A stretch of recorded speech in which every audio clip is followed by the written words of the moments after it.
business,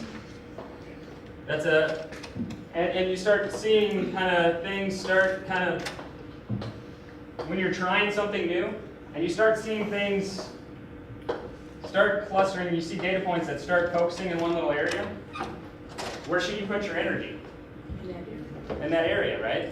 And so what's important about strategic clustering is now you can focus on getting better at this area, and you can focus your time on the things that go into this space as opposed to all of this. And then so when you start trying new things, the same thing will start happening is you'll start seeing another cluster form, and then you can start kind of, as you advance, you start focusing here.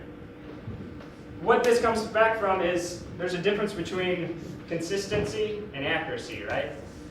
So when you're consistent, you get clusters, right? If you're throwing darts, no matter where you throw it, it just hits the board in the same place every time. If you're accurate, it actually goes where you want it to go.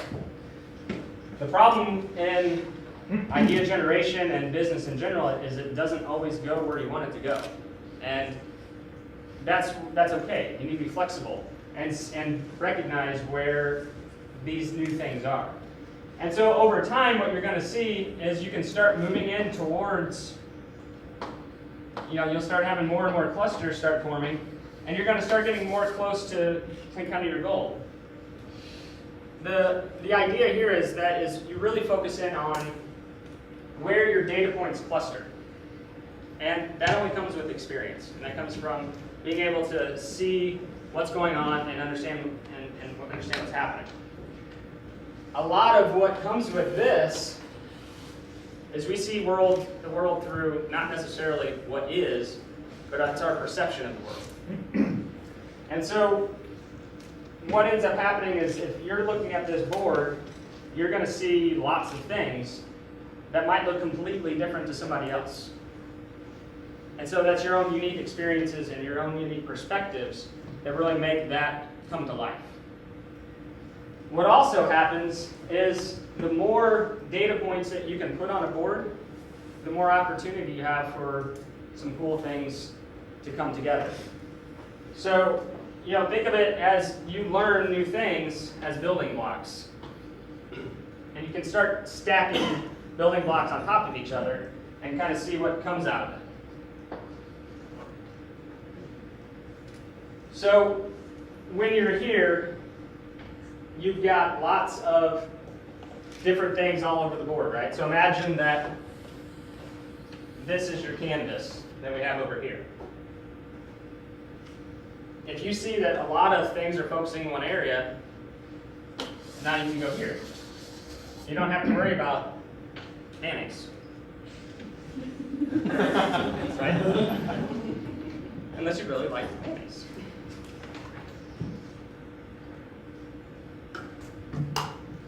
So when it comes to your business, this same philosophy can kind of transfer in a lot of ways. So if you're trying to come up with an idea, you can start really focusing in on the things that are important to you. But when you're within your business, how many of you guys have unlimited time and unlimited resources? I got the time. Yeah. So there's a limit to both time and money, right? So which is a more efficient and effective way to go about your business? Focusing on all of it, or just kind of one cluster at a time? So let me know who's actively has a business right now. All right, Andrew? I'm in school. Okay, so tell me a time or an example in your business where you've either successfully done this, where you focused on one thing at a time and it kind of progressed you to something else, or maybe that a time that you focused too broadly and the challenges that came with that. We successfully this past summer working on camps and early childhood programming. Okay, thank you. So her strategic cluster there was camps and children's programs, right? So she's focusing on children and the needs that they would have, as opposed to children, adults, and everybody that's walking the earth. So you start focusing on the programs that are there. With our company, with goBRANDgo, we've done this with a lot of the type of clients that we work with. From the standpoint of when we first started our business, we worked with, when I first started my business back in the summer of 2003, I was in my summer for my senior year at SLU. I was selling t-shirts and sweatshirts to fraternities and sororities. Pretty small cluster, right? That's right there. Then, as I graduated and started working with a lot of small businesses, helped them with promotional products and apparel and things like that. So I really worked with kind of that $0 to $250,000 company. So imagine that being here. So the things that I had to do, the way that I had developed the business, the offerings that I gave to them, were then just centered on just those types of businesses. So I could really focus there. As the company grew and as we got better and as we would add a service based on what that type of client needed, we started kind of throwing a few more darts here and there, and we found now that we added design and development and other things, that there was businesses in kind of the $250,000 to $1 million space that really could use our services as well. So then we started kind of seeing that cluster of so if we had 0 to 250, then we started kind of seeing it 250 to $1 million.